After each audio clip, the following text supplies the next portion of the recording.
I've never sailed with one of these things before. I'm used to soft sails, as are most of our readers at Yachting World, for instance. But you have to keep this thing flat and in a shed when you're not on the boat. Just talk us through those.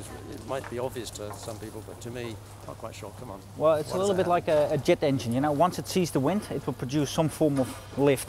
Okay. So you either have it in the water, like some of the boats stayed overnight, as long as it's free to move around and it's not limited by. So up to how many knots? I mean, it's a true breeze. Well, we've had it up in 20, 25 overnight. Really? Okay. And that's fine. That's okay. Yeah, we haven't seen the upper limit yet because we haven't tipped one over at the mooring yet. As long as it's free to rotate. Absolutely free. Yeah, it has very little drag. Okay. So it will stay head, it's like a big wind feather. It will stay head to wind. Yeah. But safety first, really, in here. Yeah, it's also easy to maintain it. But yeah, in here, it has, once you put it vertical. Yeah. Then it's horizontal, you have to stay. Like a board. It's okay. Yeah. And here she goes. Just talk us through what's going on here. Obviously being lifted, but you filled something with water here. What was that? To keep once the wing gets clear from the trolleys, as you can see now, yes. it needs about 80 kilos of water to stay, keep the bottom of the wing underneath the head. 80 kilos? 80 liters of water, yes. Liters? Yes. Okay, yeah. This is not going really as planned, but... Wow. Take off. This is not really the way it should go, but... Oops. We okay? A little bit dodgy, but... Yeah. Dodgy. So basically what happened there, we're just too far away. We're too far away. The wind is from here. Yeah, and we had a presenting far too... Exactly. So that's a good example on how not to do it. Yeah, okay. And the sheer horsepower, you could see how the thing was just sort of flying away from us. Yes. So when just, it's like just that, to go back, we've got this water in the bottom just to anchor the bottom of the wing. It's just to keep the, like if this is the mast, yes. You want to keep the, if there's no water on it, it will go like this. Yes, okay. And then it has the potential to start fluttering, they call it. So then it starts doing the wave. It stabilizes it. It stabilizes it. Okay.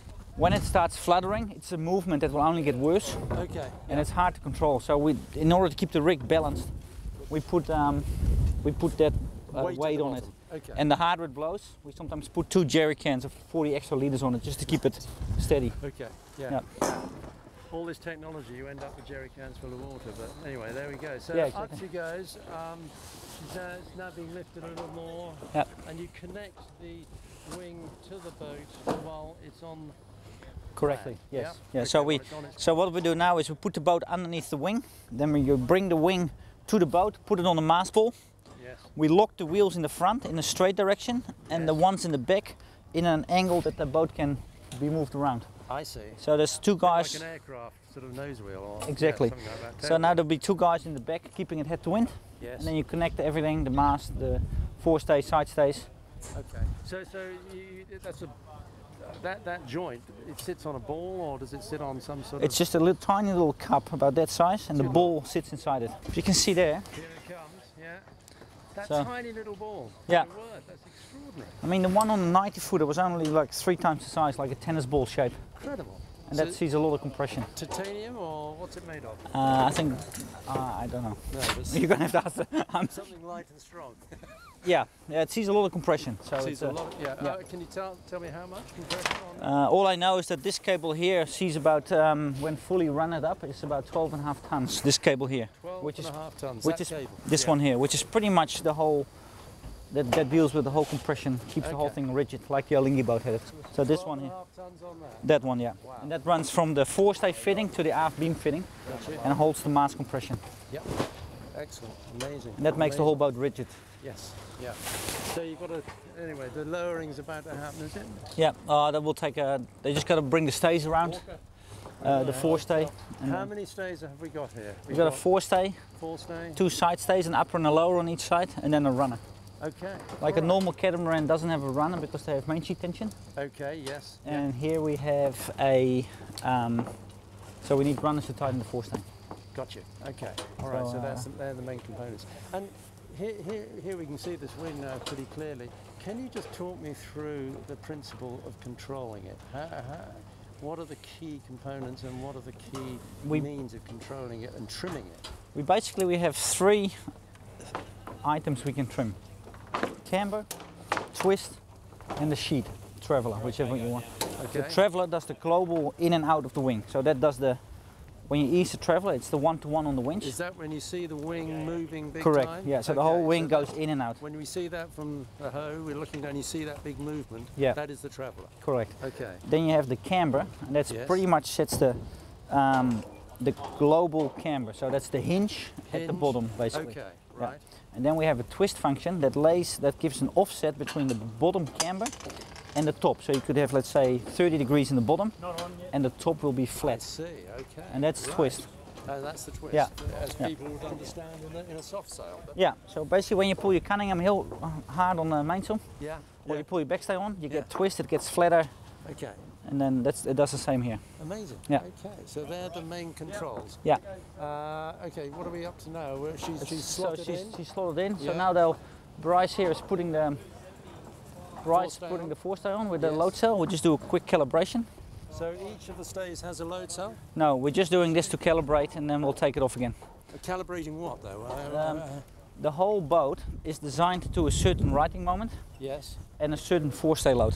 Okay. So it's very important for us not to go over the righting moment and not go over the forestay load, Interesting. which is quite hard to get up to. Like the forestay load is designed that it's with the winch and a 3-to-1 purchase. It's pretty hard to get up to that load anyway. And But what is that load? I mean, we're it's talking 2 tons, I 2 believe. tons Yeah, on the stay. on the Yeah. stay, which is the same as the 12.5 tons in the bottom cable, which is the limiting factor. If that breaks, the whole boat will just crumble like a. Wow. Yeah. The so whole that thing will just. cable's the key. Yes. Element. So Yeah. if that goes, the whole thing's gone. Yeah, Yeah, now you can okay. imagine if you put 2 tons on there and you cut the cable, the Yeah, thing will sure. just shoot up and break the beam. So calibrating that and getting that right, crucial as you rig the boat. Crucial for making sure that we don't break the boat at full runner load, Yes. but also the boat is designed to a certain load case, which is the crew weight, camera gear, the beam of the boat, Right. and we cannot exceed that load. What is the load max on these boats in terms of weight on board? Well, it's the crew weight, which is 380 kilos, I think. Kilos. Okay. And then you got I'm not really sure, like all the camera gear, I think adds up to about 100 kilos or Okay. 80 kilos. Yes. And then there's a guest. Yes, of course. Yeah. And then all that added up, we're pretty close to what the designers are happy with. So we don't want to. But it's all critical. That sort of thing is critical on a boat like this. You've got to know what you're carrying, like an aircraft, really. Well, you could break it. Like if, let's say, you put 5 guys on the high side extra, let's say you would sail with 8 or 9 people, Yes. the thing will break. Will break. It will break, like My it's. God. Yeah. Okay. Especially in the It's that seaway. sensitive. Yeah. Yeah. Yes, it Okay. is. Yeah. Yeah. And the all-up weight of what we see here. What does this weigh? 1,400 kilos. 1,400 kilos. Tim, My God. 1,400. Yeah. I'm a little bit lost on how much the camera gear weighs, but I think the boat alone is like 13.5. Yes. So plus what camera and battery stuff, which. Remarkable. Yeah. Remarkable. What a bit of kit. How long does it take to build a thing like this? I think they're getting pretty good at it now, but I would imagine if you order one today, you get it in 3.5 months, I think. Okay. I mean, they've got all the molds sorted, and they've Yeah. built a lot of boats since January. They're pretty efficient at So it here now. they are emptying out the water that Yeah. was anchoring that or stabilising the wing as it was being put Correct, in the boat. yeah. Yeah, excellent. I think they'll look real racy. I think they'll be good-looking race boats. Yes. And we've had some experience with the 90-footer, Okay. where the of rig course. was over 3 times the size in height, so you can imagine it was Yeah. somewhere up there. So the 72 is a baby, really. Yeah. Yeah, well, it's going to be an aggressive boat. boat. It will be an aggressive, especially in San Francisco. We're going to Yeah. have our hands full with it. Phenomenal. Yeah, it'll be spectacular. I think. Yeah. So we'll do the load test quickly. Yeah. That takes 5 minutes. We don't do that every day. It's just, we just want to check in once in a while. Yes. Then we're going to go drop the halyard down, connect 2 ropes at the length of the mast, A strop. the sort of strops, hook? Yeah. and then also on the halyard. So Yes. it's been held at the beams. Yeah. So when you lift it and there's a gust, Yeah. the boat stays level because it's being held at the beams Okay. and at the mast. So it Yeah. can't do this one. It's sort of locked in. Exactly. And Gotcha. yeah, it seems to work beautiful. Fantastic. Well, thank you very, very much indeed. You're most really welcome. enjoyed that, and I'll be riding on this thing shortly. Are you coming with us, ride are them you? or sail them? Where you're sitting, you're riding around.